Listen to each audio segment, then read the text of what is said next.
inconstitucional. Diana, a gente está aqui, vocês não têm que agradecer nada, é nossa obrigação, é nosso dever. É nosso dever.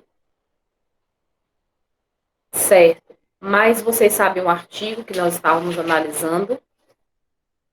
Cadê Gabriel? Não tenho visto o Gabriel. Gabriel está assistindo aula, vocês sabem dizer? Está, só que ele chega um pouquinho mais tarde, que ele dorme mais, professora. Eu acredito. Gabriel gosta de dormir, é igual a mim. Bom, então tá, já estamos conversados. Qualquer dificuldade, só quero deixar isso claro. Printe a tela e me mande. E aí a gente tem tudo documentado e eu reforço o argumento de vocês. Agora, limpa aí a cabeça, a mente e se concentra aqui. Tá bem? O último artigo que eu tenho anotado aqui é o 33 do Código Penal. Reclusão e detenção, que a senhora está perguntando em qual artigo a gente ficou, não é isso? Foi. Agora, pode ser que a senhora tenha dado um outro artigo e eu não tinha anotado. Se alguém tiver, é bom a senhora perguntar aí. Eu, A senhora eu, falou artigo 53 da Lei de Execução Penal.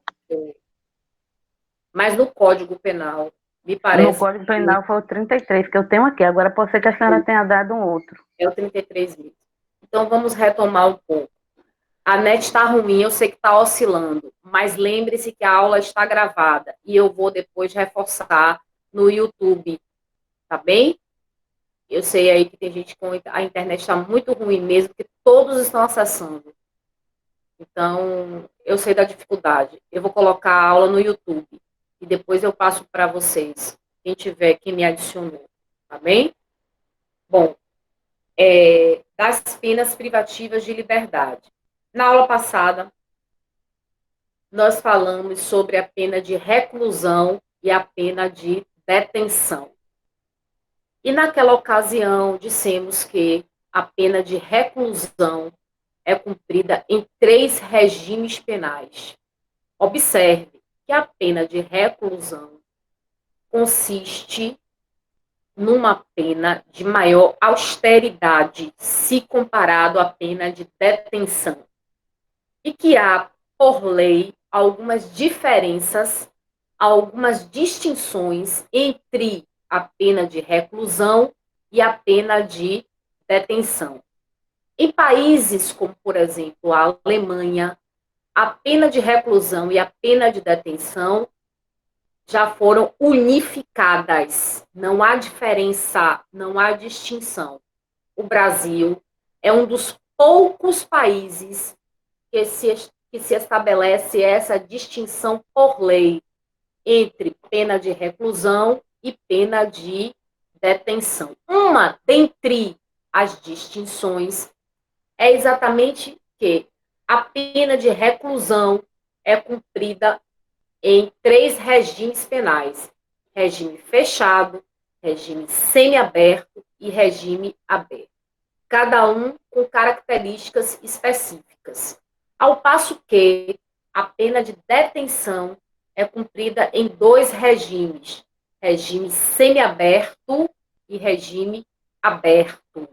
É possível, no entanto, um condenado em pena de detenção, é possível, no entanto, um condenado em pena de detenção que deve cumprir a pena inicialmente em regime semi e regime aberto, passar para o regime fechado. Em que hipótese?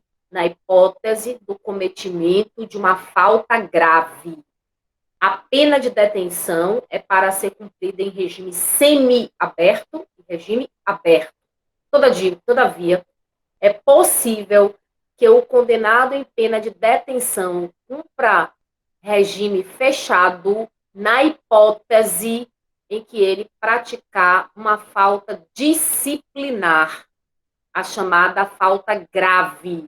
Ele pode, portanto, padecer uma regressão de regime penal, de regime de cumprimento de pena. Observe que, nesse sentido, esses regimes penais possuem estabelecimentos próprios, possuem estabelecimentos específicos.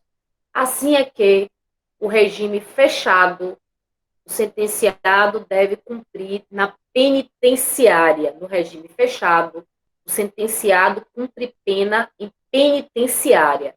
No regime semiaberto, o sentenciado cumpre pena em colônia penal, agrícola, industrial ou similar. No regime semiaberto, o sentenciado cumpre pena em colônia penal agrícola, industrial ou similar. E no regime aberto, o estabelecimento penal é denominado de casa do albergado, casa do albergado ou egresso. Essas foram as observações feitas em sala de aula. Essas foram observações feitas na aula anterior. Seguindo, nós temos o parágrafo 2º, que é o norte para a compreensão do processo de execução. Porque, na verdade, nós estamos diante do processo de cumprimento de pena. Nós sabemos que existem dois processos. Um processo acusatório, que é o processo instrutório, que é o processo que deságua numa sentença, cujo teor pode ser condenatório ou absolutório, como também existe um outro processo, que é o processo de execução, ou processo de cumprimento de pena. No Brasil, o cumprimento de pena, ele se perfaz, ele evolui através de um processo, de um rito, de uma liturgia. Assim como para condenar se impõe um processo que tem natureza acusatória, com outros regramentos, com outros critérios metodológicos, o processo de execução, ele visa concretizar, materializar o decreto condenatório, isto é, a sentença penal condenatória, mas ele também está submetido a um outro regramento, a uma outra liturgia, a outros critérios metodológicos. De um modo geral, esta liturgia, esses critérios metodológicos, esses regramentos, estão previstos na Lei 7.210 de 1984. Lei 7.210 de 1984, conhecida como sendo Lei de Execução Penal. Lei de Execução Penal. Esta lei disciplina o cumprimento de pena no Brasil. Porém, no Código Penal, que nós estamos interpretando, há também dispositivos regentes, norteadores, que estabelecem regras para o cumprimento de pena. Então, nós temos, na verdade, dois grandes diplomas. Um é uma obra de codificação e o outro é um diploma extravagante ao Código Penal. Esses dois regem, disciplinam o processo de cumprimento de pena no Brasil. E este processo de cumprimento de pena no Brasil, a par da sua regulamentação jurídica, é um processo cientificamente orientado. Cientificamente orientado, isto é um processo que observa critérios científicos, critérios fundamentados em métodos de experimentação, de observação, de constatação, que se traduzem como sendo postulados, se traduzem como sendo paradigmas. Por exemplo, o paradigma ou postulado, que é o princípio da individualização da pena.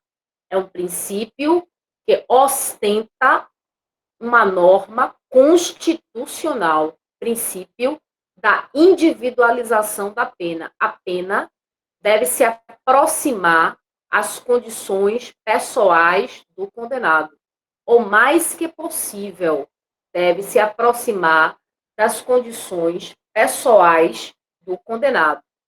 Então, a pena privativa de liberdade, face a essa orientação científica, deve ser executada de forma progressiva, de forma ascensional, permitindo, portanto, a mudança de status, de patamar do sentenciado durante o processo de execução. Tudo isso está descrito pelo parágrafo 2º do artigo 31 do Código Penal.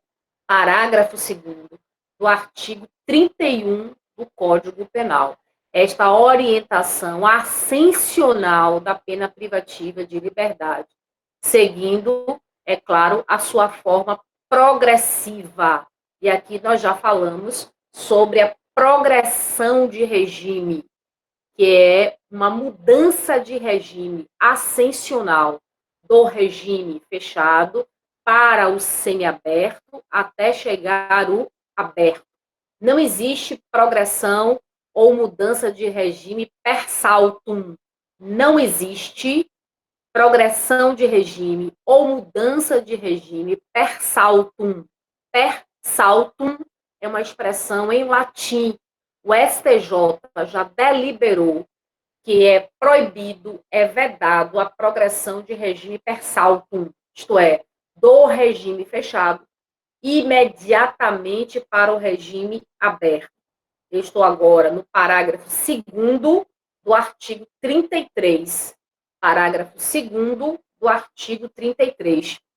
E a mudança de regime só pode ser paulatina ou ascensional, ou através de um sistema progressivo, uma vez que não existe essa mudança de regime per salto, porque isso iria violar aqueles critérios metodológicos estabelecidos pela Lei de Execução Penal. É claro que o sistema progressivo gira em torno do mérito do sentenciado. Aprendam. Todo cumprimento de pena privativa de liberdade, todo cumprimento de pena privativa de liberdade, no que concerne aos institutos como de livramento condicional, que vocês já ouviram falar, progressão de regime, indulto, comutação de pena, todos esses institutos, eles obedecem a dois princípios, a duas vigas mestras, a dois pilares, quais sejam o pilar do mérito, do merecimento e o pilar do tempo. Todo o processo de execução penal, seja qual for o instituto em estudo, seja qual for o instituto objeto de exame, ele se verifica à luz desses dois pilares, quais sejam tempo e mérito. Nenhum instituto de execução penal, e eu poderia estender este raciocínio para o direito penal como para o direito processual penal, todos, não há exceção, os institutos, eles sempre se aperfeiçoam sob os crivos do tempo e do mérito, merecimento do sentenciado, do réu, do indiciado, do processado, do denunciado. Então, todos têm em vista o mérito, o merecimento, bem como o tempo. Nenhum instituto de execução penal desobedece esses dois pilares, esses dois paradigmas. É claro que nós temos no parágrafo 2º, mais uma vez, parágrafo 2º do artigo 33, regras, eu diria, gerais para os regimes penais fechado, semiaberto e aberto. A primeira regra é da alínea A do parágrafo 2º do artigo 33 do Código Penal. Nós estamos analisando o Código Penal, que responde também pelo processo de execução penal. O condenado a pena superior a 8 anos cumprirá em regime fechado. Então, a primeira regra de ingresso no regime penal fechado, que me parece ser o mais rigoroso, o mais austero dos regimes, para o sentenciado ingressar, a sua pena privativa de liberdade tem de ser superior a 8 anos. Então, observe que uma pena superior a 8 anos, fixada pelo juiz, levou em consideração, é claro, o crime, que para atingir uma pena dessa envergadura deve ter, por si só, uma gravidade objetiva, como também, efetivamente, já deve ter o juiz considerado situações ou condições pessoais do sentenciado que militaram em seu prejuízo, bem como certas circunstâncias em que o crime foi praticado, que é claro também, prejudicou o sentenciado. Gente, teve um aluno aí querendo entrar e eu, sem querer, não permiti a entrada. Eu cliquei erradamente. Se ele entrar em contato com vocês, por favor, peça para ele insistir aqui, que eu cliquei errado, falando aqui. Ele está aqui. Eu cliquei errado. Peço aí desculpa, porque eu cliquei errado aqui. Não permiti a entrada, era para permitir. Enfim, o regime fechado ingressa nesse regime o condenado a uma pena superior a 8 anos. Se depreende que são crimes. Só um momento, gente. Só um momento.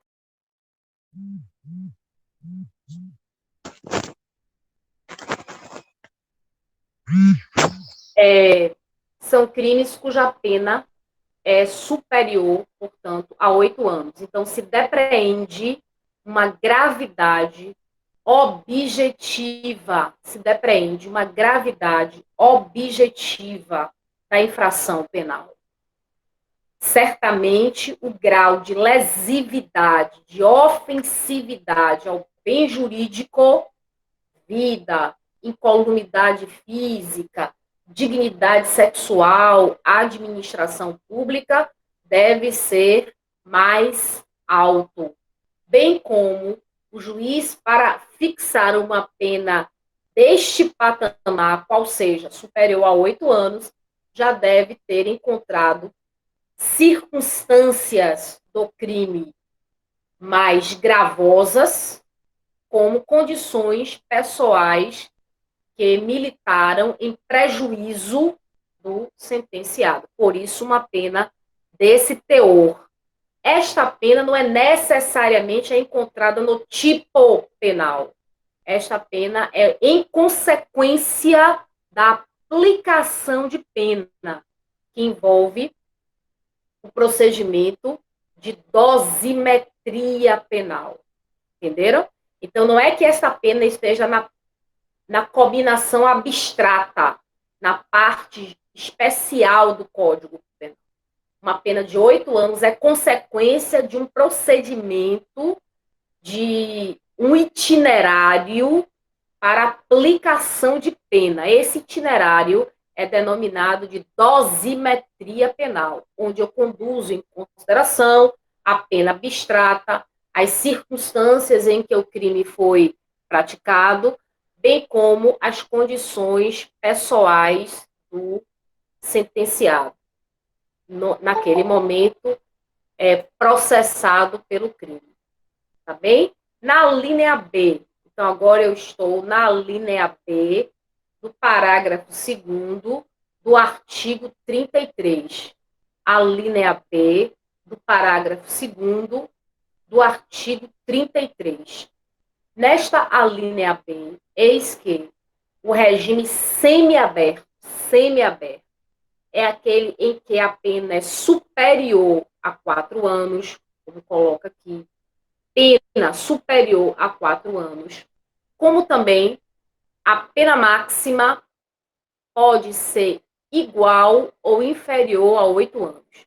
Então, para o regime semiaberto, a pena tem de ser superior a 4 anos e não pode ir superior a 4 anos e igual ou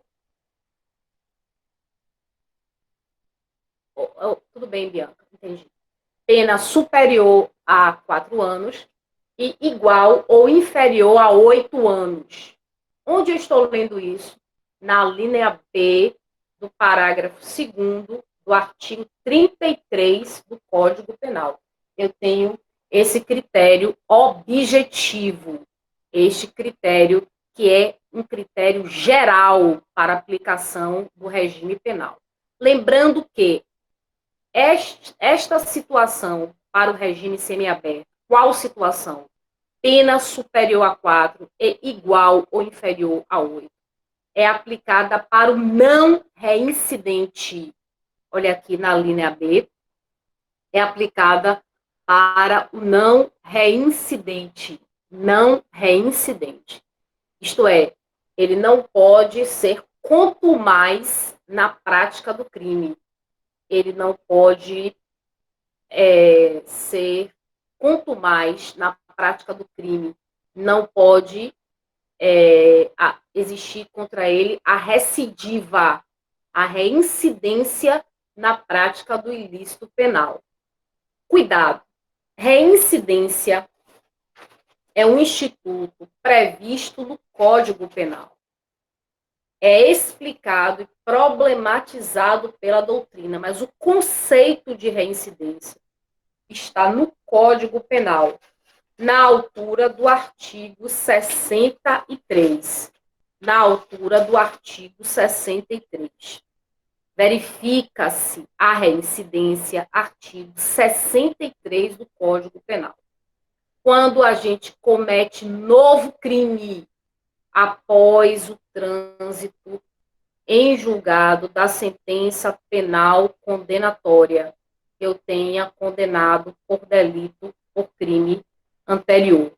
Então, hoje, existe contra uma pessoa uma sentença penal condenatória transitada em julgado.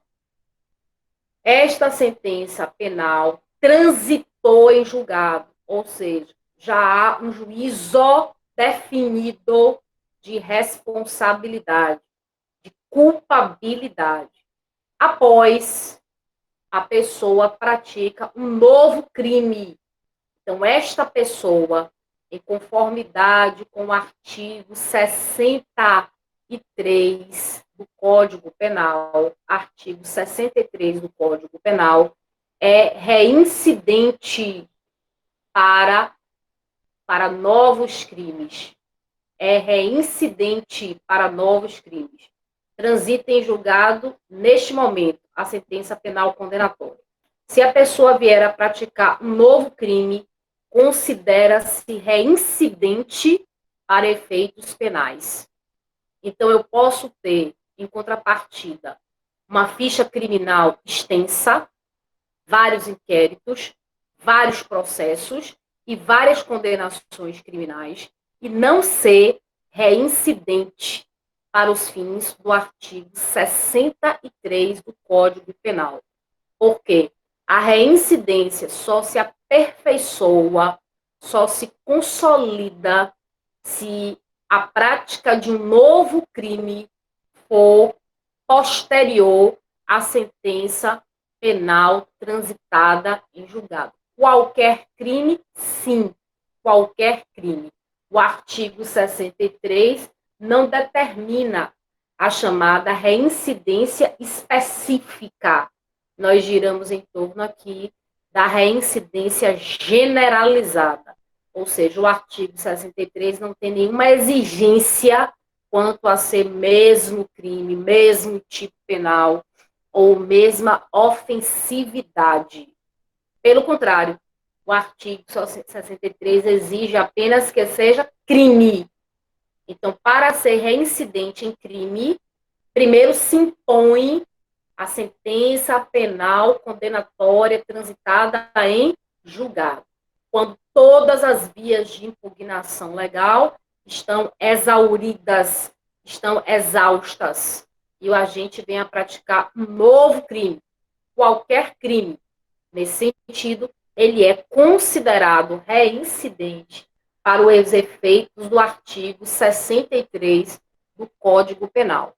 Então, ingressa, caros, e eu volto, saio do 63 e volto ao parágrafo 2º do artigo 33, a linha B, para que eu ingresse no regime semiaberto, a pena pode ser, a pena é superior a 4 anos, porém igual ou inferior a 8 anos, desde que eu não seja reincidente para efeitos penais.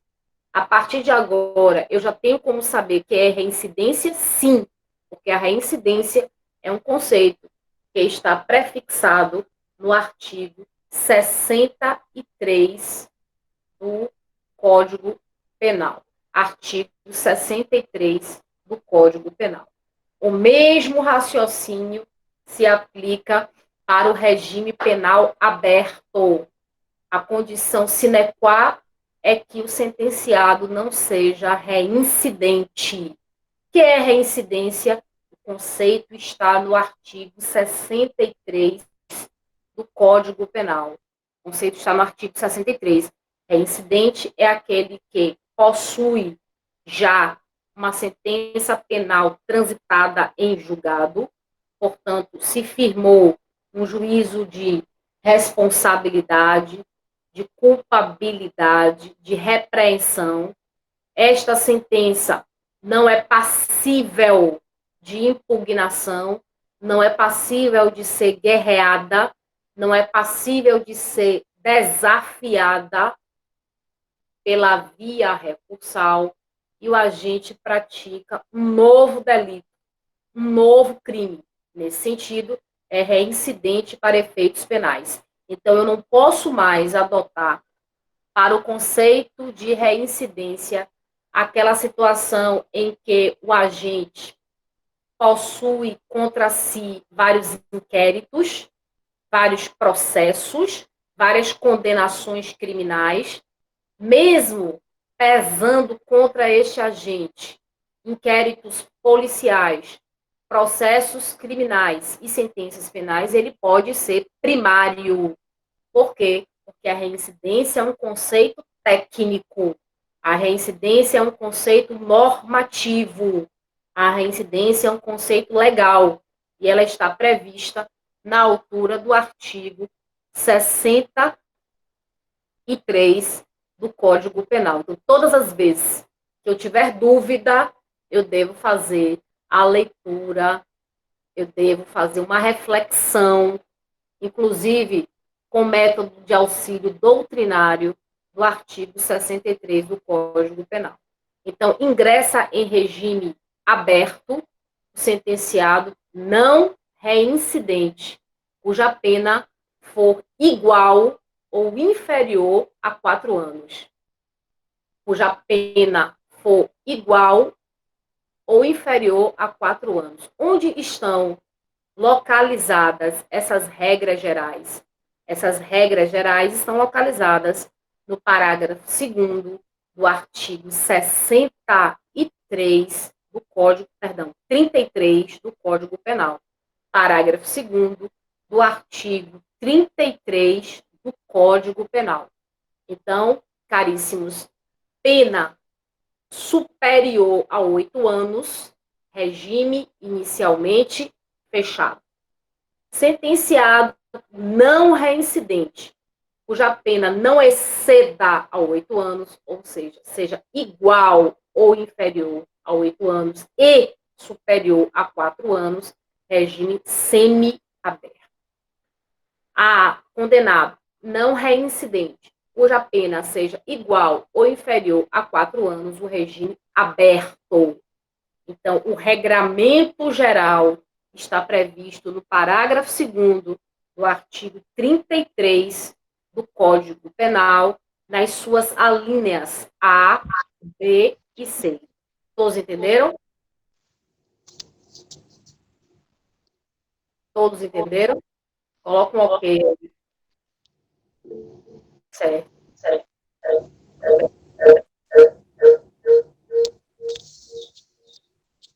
Tá certo, então. Vamos lá. Mas nós sabemos que existe. Só um momento. Vinícius pergunta. Excelente pergunta, Vinícius. Na verdade, Vinícius fez uma excelente pergunta, porque ele se reportou a uma exceção. Eu disse a vocês que todas as vezes que o sentenciado, é uma regra, realmente é uma regra, que o sentenciado for condenado com trânsito em julgado pela prática de crime e vier a praticar um novo crime após o trânsito em julgado da sentença penal condenatória, então hoje transita em julgado a sentença penal condenatória, amanhã pratica-se um novo crime. É reincidente para os efeitos do artigo 63 do Código Penal. Todavia, o artigo 120, seria bom que vocês anotassem, porque nós temos um caráter de exceção no artigo 120 do Código Penal. Artigo 120 do Código Penal. O artigo 120 do Código Penal, que é o último artigo da parte geral do Código Penal, estabelece a sentença que conceder perdão judicial não será considerada para efeito de reincidência. Pergunta de Vinícius foi extremamente oportuna.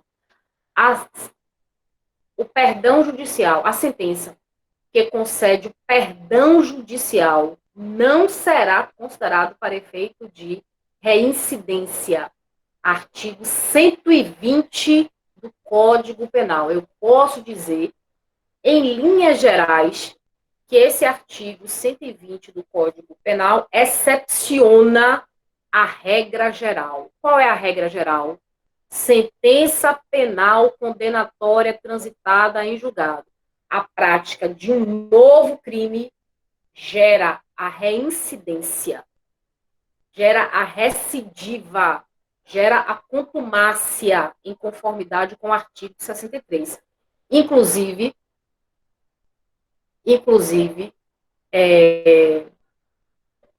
o artigo 63 do Código Penal, eu fui ler aqui e esqueci, gera a reincidência, gera a recidiva. Esqueci completamente o que eu ia dizer. Eu fui ler a pergunta.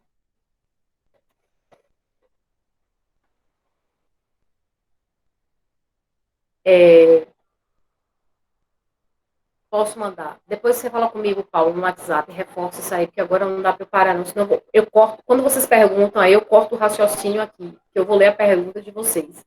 Vocês estão escrevendo. Eu ia fazer uma observação. Perfeito. A reincidência independe do crime. A reincidência independe da especificidade do crime. Cuida-se de reincidência genérica. Mas o que eu queria dizer é que o conceito de reincidência, ele tem uma consequência para o sentenciado, que é reconhecido como sendo reincidente. Qual é a consequência? A consequência é que a reincidência enseja uma circunstância agravante de pena. A reincidência é uma circunstância que agrava, que intensifica a pena. Isso está disciplinado no artigo 61 do Código Penal. Observe aí, por favor. Artigo 61 do Código Penal. São circunstâncias que sempre agravam a pena quando não constituem ou qualifiquem o crime. Então, o juiz deve observar a reincidência como uma circunstância que vai sempre graduar a pena para mais, que vai sempre intensificar a pena, que vai sempre elevar a pena, mas cuida-se de uma elevação discreta. Não é uma elevação considerável, robusta, não é esse tipo de elevação. É uma elevação em meses. Pode chegar até a 1 ano a mais na pena. O juiz deverá acrescer da pena, tendo-se em vista que a reincidência é uma circunstância agravante de pena. Artigo 61, inciso 1 do Código Penal. Então, todas as vezes que vocês virem, souberem que o réu é reincidente, ele terá uma intensificação na pena, ao fundamento de que a reincidência é uma circunstância que agrava a pena. Circunstância vem do latim circumstare, significa estar em volta de. Observe, a circunstância não integra o crime, não é uma elementar do crime, não é uma estrutural do crime. A circunstância permeia, é a periferia do crime, gira em torno do crime, mas quando ela existe, ela tem o condão de elevar discretamente a quantidade de pena. Posso dar um outro exemplo de circunstância agravante? Está no rol. O rol do artigo 61. Eis um rol taxativo. Eis um rol exaustivo. Que rol é esse? Que não pode ser inventado por ninguém, porque o rol segue e se submete ao princípio da legalidade. Eu poderia dizer a vocês que todas as vezes que se pratica um crime contra ascendente, descendente, irmão, cônjuge ou companheiro, isto constitui uma circunstância agravante de pena. Isto constitui uma circunstância que agrava a pena. Por quê? Porque está no rol esse exaustivo do artigo 61 do Código Penal. Espero que todos tenham entendido. Pois bem, a pergunta de Vinícius recai no seguinte: vamos considerar que exista uma sentença que conceda o perdão judicial. Primeiro, o que é perdão judicial? O perdão judicial é um instituto que se aplica, de um modo geral, aos crimes culposos. Na sua generalidade, na sua regra, ele se aplica aos crimes culposos. Para que o juiz conceda o perdão judicial no crime culposo, portanto, não se trata de crime doloso, mas sim de crime culposo, tem que se ter previsão expressa. Nem todos os crimes cabem perdão judicial, mas somente nos crimes culposos, com expressa previsão legal. Com expressa previsão legal. Então, nesse sentido, é que o perdão judicial pode ser aplicado. Em que hipótese se aplica o perdão judicial em crimes culposos? Desde que tenham expressa previsão legal. Ora, não, no caso da médica, objeto da pergunta, o crime foi doloso. O crime foi doloso. Se se tratasse de um crime culposo, poderia se aplicar, mas não foi o caso. O perdão judicial tem que ser crime culposo, ou seja, o comportamento do agente tem de ser involuntário, descuidado, imprevidente, sem o emprego das diligências ordinárias, bem como as consequências morais do crime, consequências morais, não são materiais, as consequências morais do crime, coloquem o seu autor numa situação de sofrimento, de padecimento, que a pena se torne desnecessária. Então, o que é o perdão judicial? O perdão judicial é uma concessão estabelecida pelo juiz, na hipótese prevista expressamente em lei, para crimes culposos, em que o juiz pode deixar de aplicar a pena quando a infração atingir o próprio autor de forma tão grave que a pena se torne desnecessária. Desnecessária. Que a pena, se aplicada, seria apenas um ato de violência. Não teria função preventiva, função repressiva, finalista, não teria sentido teleológico na aplicação da pena. Então, por exemplo, vamos imaginar que uma pessoa tem em sua casa uma piscina e que esta piscina, por exemplo, sim, esse é um exemplo clássico, André e nossa querida amiga. É um exemplo clássico, porque no caso ali se tratou de um homicídio culposo, quando as consequências são tão graves que, nesse caso, só resultam num sofrimento para o autor do crime. Consequências morais.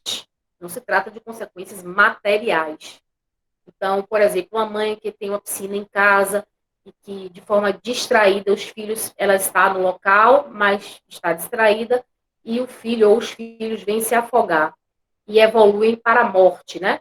Para uma asfixia ou submersão em meio líquido e evoluem para a morte. Nesse caso, o juiz pode aplicar o Instituto do Perdão Judicial, ou seja, ele não aplica a sanção penal, reconhece a autoria, reconhece a existência do crime, mas não aplica a sanção penal por causa das consequências morais.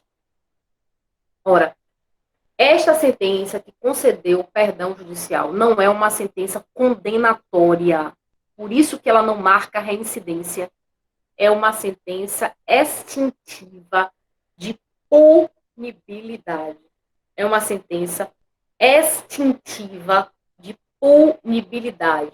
Não se trata, portanto, de uma sentença condenatória. É uma sentença extintiva de punibilidade.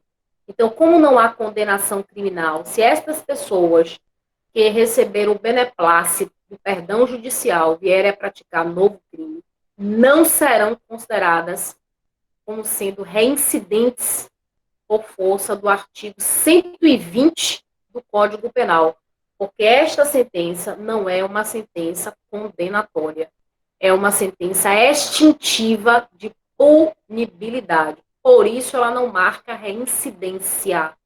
Lembrando sempre, o perdão judicial é uma concessão do juiz prevista expressamente para o crime culposo. Nem todos os crimes culposos podem ter previsão o perdão judicial, mas alguns crimes, por exemplo, o homicídio culposo e a lesão corporal culposa, possuem previsão do Instituto do Perdão Judicial. Então, vocês têm de observar esses critérios. Ora, vamos avançar um pouco e falar sobre o artigo 33 ainda, porém no seu parágrafo 3º. Artigo 33, parágrafo 3º. Nós sabemos que a sentença, em regra, a sentença penal condenatória, em regra, ela possui 3 partes: relatório, fundamentação e decisão. Se vocês tiverem a oportunidade de examinar uma sentença, vão encontrar 3 partes na sentença: relatório, fundamentação e decisão. No relatório, nós temos a descrição das partes, não é? A descrição dos acontecimentos mais relevantes no processo. Só um momento. A descrição dos acontecimentos mais relevantes no processo. É o relatório. Bem como o apontamento das partes.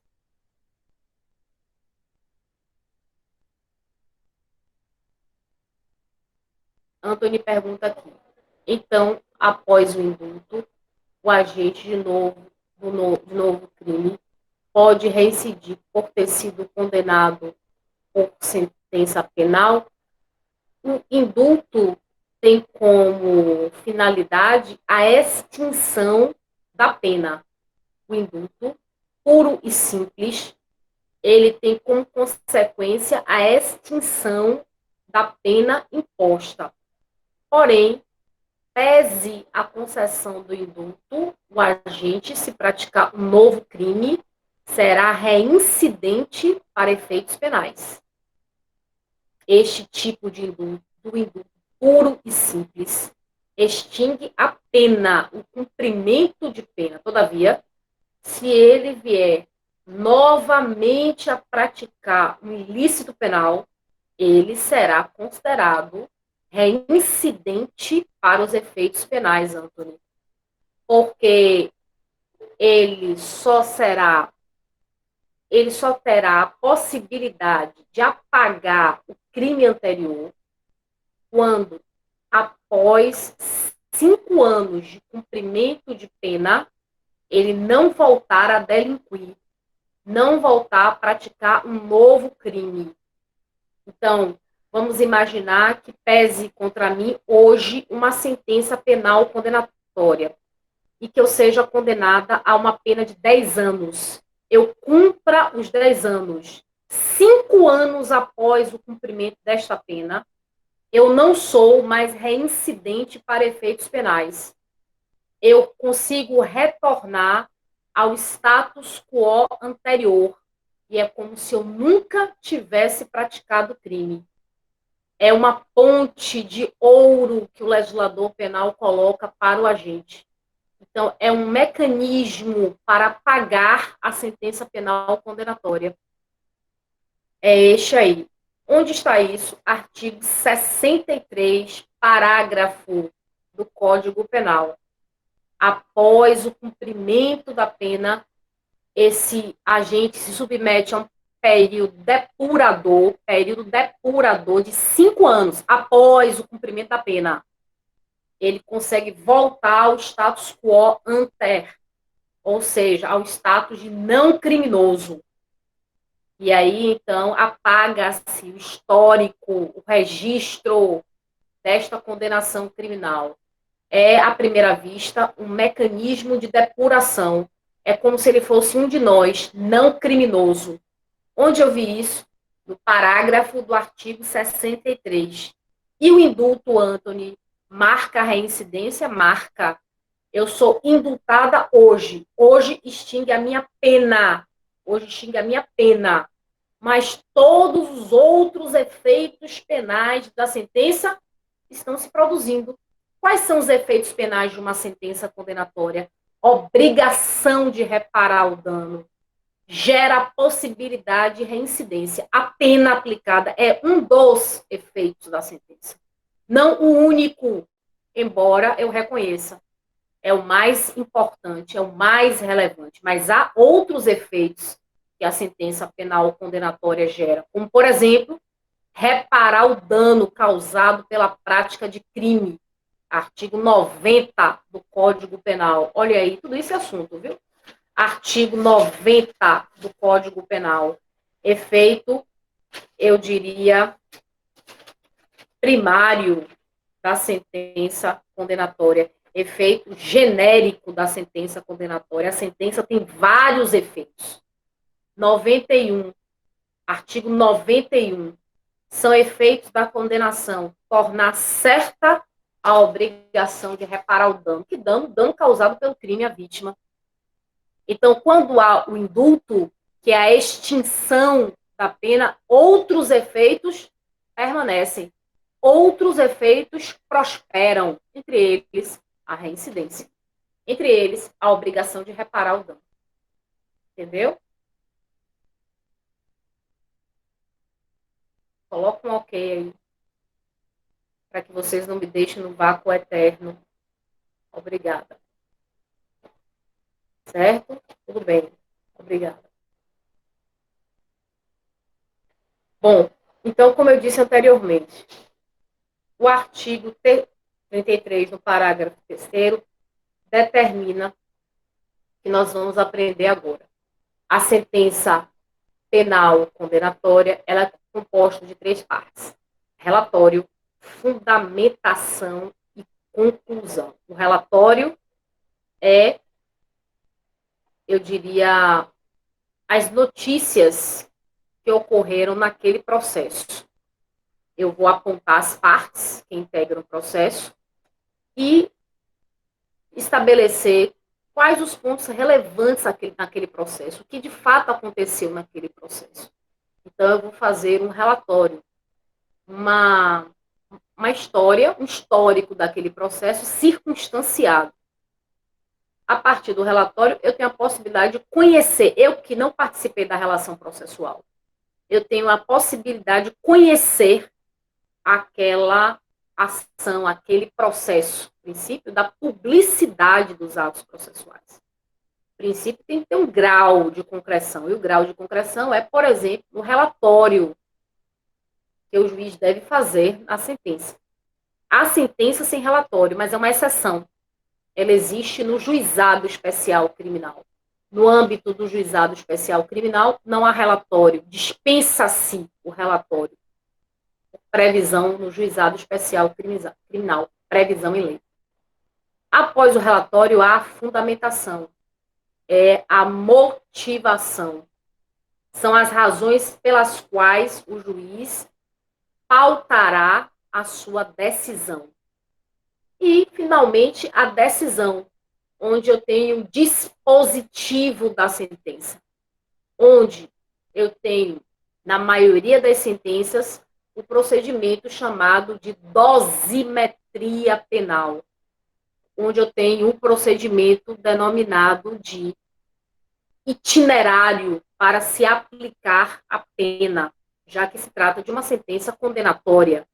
E a nota característica da condenação criminal é a aplicação de pena. Se eu condeno, necessariamente, eu devo aplicar uma pena, seja privativa do exercício da liberdade, seja restritiva de direitos, seja uma pena de multa.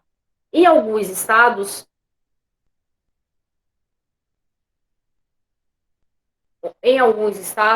a pena, este procedimento, este itinerário, faz parte da motivação da sentença. Porque a sentença possui 3 partes: relatório, a motivação, que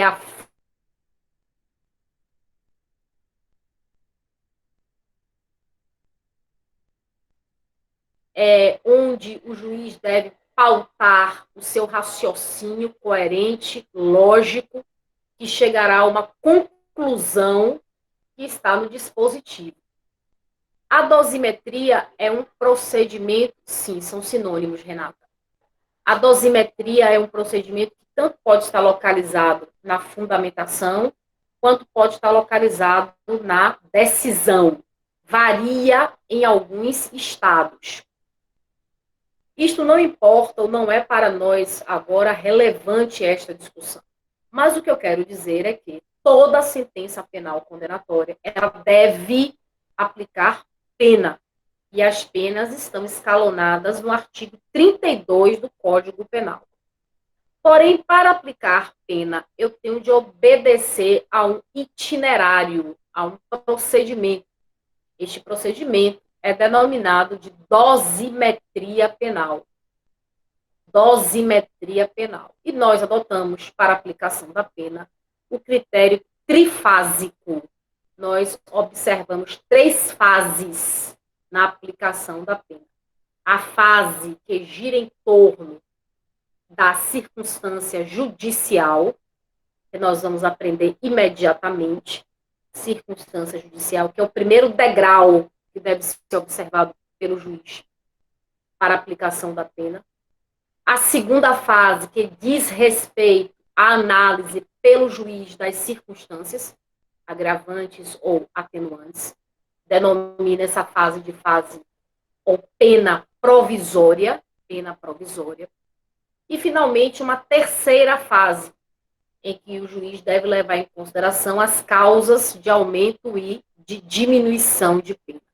Então, este procedimento, denominado de dosimetria penal, que o juiz deve observar que está na lei e é um critério de aplicação de pena trifásico. Então, a dosimetria consiste num critério legal de aplicação de pena, critério esse que se desdobra em 3 fases, quais sejam: primeiro degrau, circunstância judicial; segundo degrau, pena provisória, onde eu tenho análise das circunstâncias agravantes e atenuantes; e a terceira fase, onde eu tenho a apreciação pelo magistrado de causas de aumento e causas de diminuição de pena.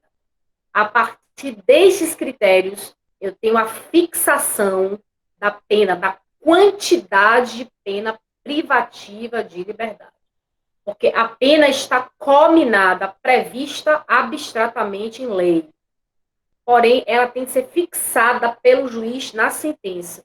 E esta fixação obedece a esse critério, que é metodológico, o critério da dosimetria, que possui 3 fases. Eu não posso simplesmente pegar, vamos dizer assim, a pena abstratamente prevista na lei e colocá-la imediatamente na sentença. Eu tenho de atravessar um método, um procedimento, que é um procedimento paulatino, itinerário, ou seja, são degraus. Esses degraus obedecem a um critério metodológico de 3 fases e é chamado pela doutrina como sendo um critério chamado de dosimetria penal. Dosimetria penal. Todos entenderam? Professora, nessa terceira fase, na última fase, onde tem apreciação de aumento de causas, é aí onde vai se colocar as agravantes e as atenuantes ou não? A segunda fase. Repita aí. Não seria na terceira fase? Não. Onde tem a terceira fase é a de apreciação de aumento de causas. É nessa fase que se coloca... Não, repare, vou repetir. A primeira fase é a fase das circunstâncias judiciais. Quais são essas? Nós vamos aprender agora. A segunda fase diz respeito às circunstâncias agravantes e atenuantes. E a terceira fase, causas de aumento e diminuição. Este é o critério trifásico eleito. Então, é na pena provisória que entra os atenuantes e os agravantes? Perfeito. Ah, sim, é porque eu tinha confundido. Eu estava achando que na apreciação era que entrava. Obrigada. Então, são 3 fases. São fases de apreciação, são fases de análise. Só que cada fase significa um estudo específico. Na primeira fase, são circunstâncias judiciais, é a nomenclatura, denomina-se de circunstâncias judiciais. Elas estão no artigo 59 do Código Penal. Na segunda fase, nós temos a denominada pena provisória, que são as circunstâncias agravantes e atenuantes. E na terceira fase, as causas de aumento e diminuição, para que tenhamos a pena definitiva. A pena definitiva. Por que nós temos essa fase? Essas 3 fases? Eu estou justificando O juiz não pode pura e simplesmente pegar a pena prevista em lei e colocá-la imediatamente na sentença. Ele tem de apurar determinadas circunstâncias pessoais ou circunstâncias do crime para que ele chegue a uma pena definitiva, para que essa pena se torne definitiva. E esta pena definitiva, ela vai reger o processo futuro, que é o processo de execução. Além dessa pena definitiva, ele tem de apontar qual o regime de cumprimento desta pena. E nós já sabemos que podem ser 3: fechado, semiaberto e aberto.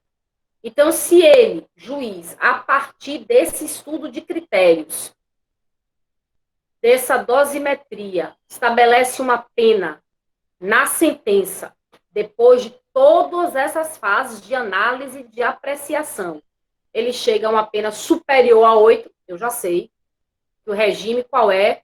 Fechado. Se ele alcança uma pena igual a 8 anos, porém superior a 4, e o réu não é reincidente, eu sei que se trata de um regime semi-aberto.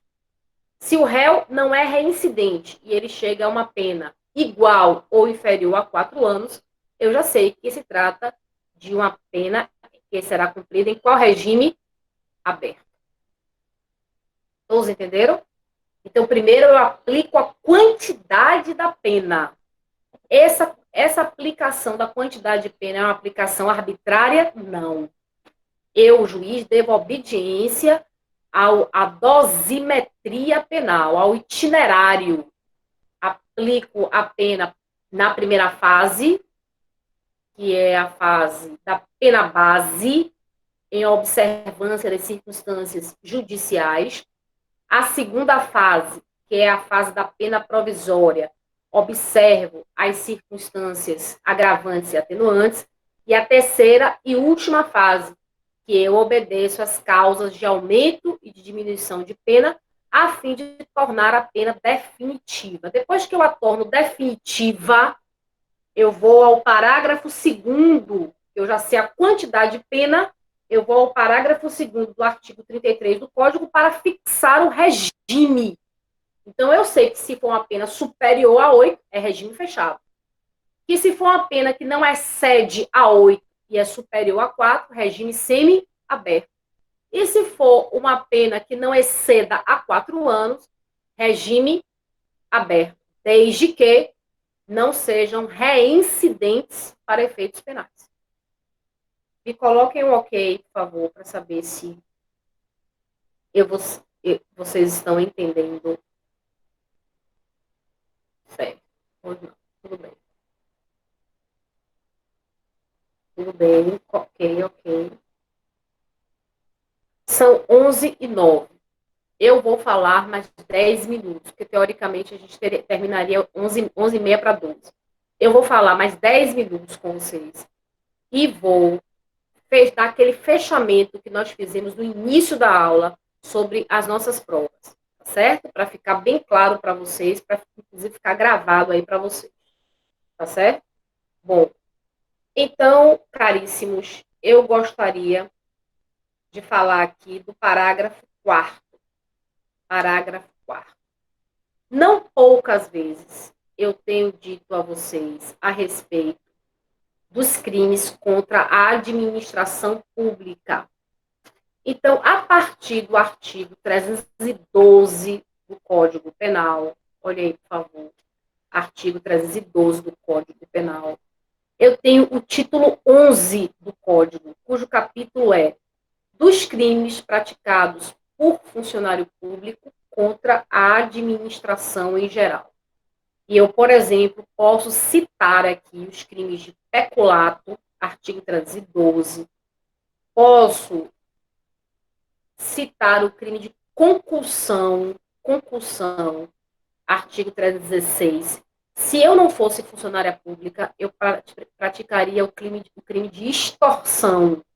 O que é o crime de extorsão? Quando eu exijo uma vantagem indevida Se eu for funcionário público, este nome, extorsão, passa a ser concussão. É o que está aqui descrito no artigo 316 do Código. Como, por exemplo, outro crime que é a prevaricação, artigo 319. Eu sou funcionária pública e retardo um ato que eu tenho dever funcional de praticar por interesse ou sentimento pessoal. Então, eu pratico crime de prevaricação. São crimes, eu só quis exemplificar, praticados contra a administração pública. Tudo bem, Éder? Crimes contra a administração pública. O parágrafo 4º estabelece uma regra geral. É bom que vocês anotem, porque se constitui uma exigência geral. Que exigência é essa? O condenado por crime contra a administração pública terá a progressão de regime do cumprimento de pena condicionada à reparação do dano ou à devolução do produto com os acréscimos legais. Então, todas as vezes que no processo de cumprimento de pena privativa de liberdade, nós tivermos no processo de cumprimento de pena privativa de liberdade, condenados por crime contra a administração pública, ou seja, servidor público, que pratique crime de, por exemplo, peculato, concussão, prevaricação, eles só podem pleitear, postular, por exemplo, progressão de regime, livramento condicional, desde que é uma condício sine qua, repare o dano causado contra a administração pública, causado à administração pública, bem como devolva o produto do crime, ou devolva o produto do crime, com, é claro, os acréscimos legais. Então, essa é uma regra para aqueles condenados por crimes praticados contra a administração, reparação do dano ou devolução do produto do crime. É uma condição sine qua para postular. É claro que se nós estivermos diante de uma impossibilidade material, eu não ter patrimônio para, então aí realmente eu estou diante de uma impossibilidade material. Aí eu teria de me debruçar no caso concreto para verificar, portanto, as possibilidades de concessão dos institutos de direito penitenciário, porque eu estou diante de uma impossibilidade legal. Todos entenderam? Alguma pergunta? Na próxima aula vamos dar continuidade aos artigos aqui do Código Penal e vamos avançar. Nós vamos estudar os regimes com maior profundidade, tá bem? E eu queria deixar claro a vocês, então, com as observações que eu fiz no início da aula, primeiro que eu vou dar uma aula extra.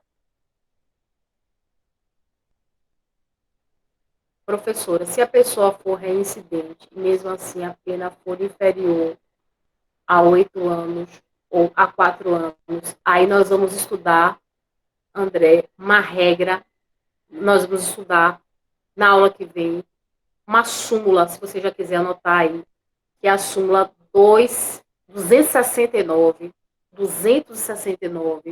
essa súmula mesmo, 269 do STJ, 269 do STJ. Vamos deixar para a próxima aula, eu vou falar sobre isso. Então, deixa a sua pergunta, não esqueça, porque nós vamos falar dela na próxima aula, certo? É uma súmula, portanto, não está no código, mas é uma orientação, uma determinação do Superior Tribunal de Justiça. Tá bem assim? Então, eu vou dar uma aula de revisão uma semana antes da prova. vão treinando o acesso ao sistema, por favor, deem a palavra que vocês vão treinar o acesso ao portal com o login e a senha. Caso no dia da prova, que será 2 horas de prova, vocês não consigam acessar, tentem, mas ainda assim, façam um print, etc e tal, mande para mim, porque eu vou reforçar a argumentação junto com vocês, tá certo? Minhas aulas, o link é definitivo, definitivo, e eu sei que tem muita gente, quando eu estou ministrando aula, sai assim, eu acho que sai porque a internet cai. Eu vou disponibilizar no YouTube. Vocês já têm meu celular, então vocês podem entrar em contato comigo, tá certo? Para qualquer dificuldade. E se alguém, por algum motivo, não conseguir fazer a prova, eu vou estar junto para poder argumentar. Isso aí eu posso fazer junto com vocês, certo? Comprar isso aí junto com vocês. A gente está junto nesse sentido. E eu sei, acontece, eu estou vendo aqui, o pessoal toda hora sai, mas é porque a internet cai. Eu sei disso. E tudo isso a gente vai ter que levar em consideração. Esse grau de dificuldade. Tá bem? Mas o que eu queria falar é, sim, o horário da nossa prova. Eu assumo o compromisso com vocês de perguntar aos coordenadores, enfim, e vai ser o horário que eu vou disponibilizar, tanto nos privados, que o pessoal vai me adicionar aí, como também na próxima aula de sexta-feira, que eu estou entendendo que será entre 9h20 e 9h30, tá bom? Esse, inicialmente, é o horário da nossa prova, mas eu vou tirar todas as minhas dúvidas. Tá certo assim? Me deem um ok aí se vocês estão satisfeitos, se vocês gostaram, se vocês têm alguma sugestão. Tudo bem? Então, fiquem tranquilos. Eu quero que vocês fiquem tranquilos, que eu vou ajudar vocês aqui. Inclusive, professora, eu queria muito, assim, parabenizar a senhora pela aula de hoje. Eu não sei se foi o estresse do começo que me fez me atentar mais, mas eu acho que a senhora hoje, apesar que a senhora sempre diz que deu uma aula magistral, mas eu acho que hoje a senhora deu uma aula magistral. Eu gostei muito da didática de hoje, viu? Pronto. Obrigada. Tem dias que eu estou mais inspirada. Não, Gabigol, você, que bom, Marcos. Você vai fazer aula no portal, certo, Gabi? No portal. Se você não conseguir responder as perguntas no portal das atividades, você deverá aguardar que eu vou mandar outra ferramenta, ou e-mail, ou WhatsApp, mas não agora, tá bem? Tente responder no portal, tá certo? Tá bom, Jamile. Tá bom, Gabi? E na próxima aula, eu queria que vocês estivessem arrumados para eu ver a carinha de vocês. Eu sei que vocês têm essa dificuldade. Tá bom assim? Obrigada, gente. Vocês é que fazem a aula. Vocês acham que sou eu, na verdade são vocês. Tá bem? Eu queria que vocês se arrumassem para eu ver a carinha de vocês na próxima aula, que eu não vejo ninguém. É muito triste daqui, às vezes, tá? Tudo bem. Olha, em minha casa eu fico de touca o dia todo. Eu só tiro aqui para dar aula. Vocês acreditam? Touca o dia todo. Porque cabelo desse, você ficar sem touca. Pois é, Bianca, eu fico de touca o dia todo, mas imagine eu aparecer de touca aqui. Todo mundo, eu acho que todas as meninas, a maioria aí fica de touca. Eu também, viu? Faço parte desse time. O dia todo aqui de touca. Eu também, Bianca, o dia todo. Inclusive eu durmo. Inclusive eu durmo. Certo? Fazer o quê, né? Que é bom já nasce feito. Que não é, a gente tem que fazer. Certo? Por isso que meu cabelo tá liso assim, ó. Jamais estaria assim sem a touca, gente. Todo mundo sabe. É porque eu pintei meu cabelo, obviamente. Eu pintei meu cabelo, coloquei preto logo. Joguei um pretão aqui para acender aí para vocês. Ficou melhor assim, não ficou não? Fechei o cabelo, fechei. Fechei o cabelo todo aqui. Para ficar mais esteticamente melhor para vocês, porque ninguém é obrigado a ver uma cara cheia de espinha e um cabelo mal pintado. Aí fiz um tratamento, fiz tudo.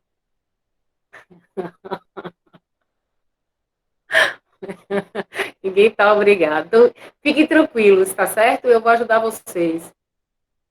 Ainda não, Melissa, e-mail não. Ou você faz no portal, ou você arquiva aí, que eu vou dar a vocês a possibilidade de vocês me enviarem por outro material, não agora, por outra ferramenta.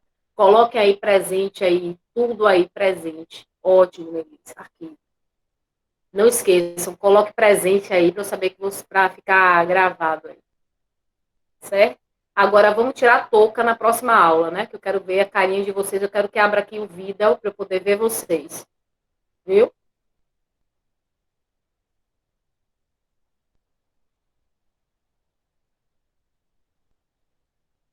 Tá certo, gente. Então, bom dia para vocês. Tá bom? Deus acompanhe vocês, fique com vocês, tá tudo bem, vai ficar tudo bem, certo?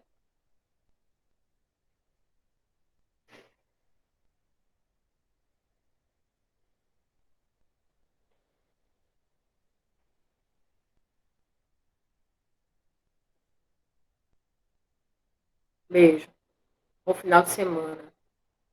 Um beijão para vocês.